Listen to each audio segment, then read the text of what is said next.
Revelation 3230. From the 23rd of August 1944. Helping or fighting. Different purposes for suffering. In the state of freedom of will, a being would not have to fear God's adversary if only it would live in love. Then it will have defeated him, because God's adversary is utterly defenseless against love. Hence, the human being would also be able to free himself from temptations and challenges, for they have no influence on him as soon as he acts with love. The latter, however, depends on a person's free will, and therefore the human being himself is the reason for an earthly existence which is either a constant battle or helpful love.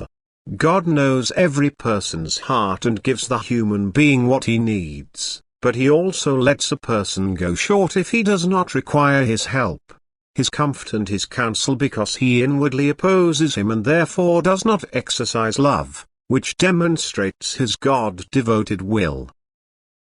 God and love are one and the same, and therefore a loving human being is also united with God and thus has to be superior to God's adversary. If the human being is willing to actively engage himself in neighborly love, he will not be quite so besieged by the temptations of the world.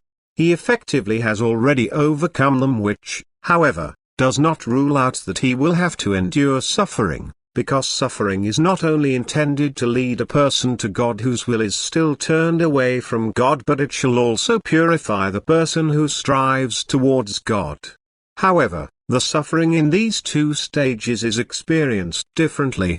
The former revolts against it because he does not want to bow down to a power which restricts his enjoyment of life. He still desires the world and experiences all suffering as disadvantage, as an inadequate enjoyment of life, and thus a constraint he refuses to accept. And it can require a lot of suffering before he has surrendered. And this kind of battle is the adversary's work, who still uses the world and its pleasures to gain the human being for himself, who continues to place all these before his eyes in order to intensify his desire and thereby alienate him from God. But if the human being is actively helpful, then the suffering will merely serve him to become perfect, to achieve maturity of his soul. Then God's adversary will have little control over him, then he will turn away from the world and due to his suffering join God ever more closely. This difference has to be recognized when the disparity of suffering is being considered, when good and bad people are affected by it. People, who are still completely averted from God, and those who seemingly no longer require suffering in order to find him.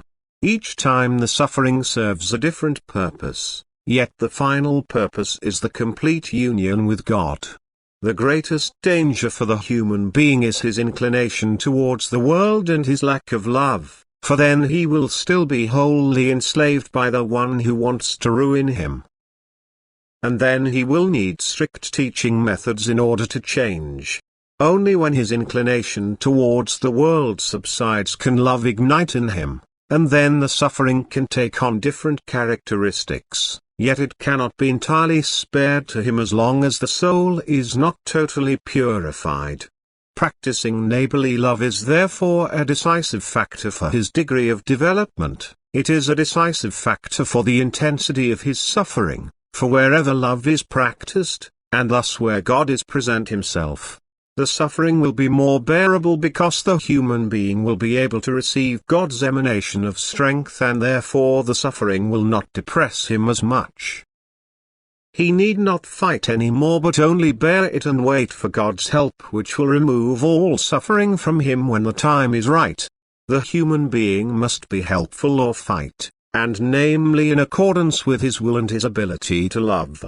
Being helpful will come easily to him, yet fighting will require great strength if he does not want to succumb to the power which will use whatever it takes to pull him into darkness, and which will continue to exert an influence on the human being as long as he lives without love, for then he is still far removed from God.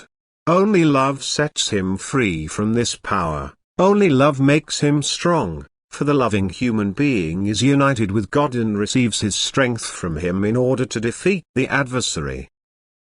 Amen.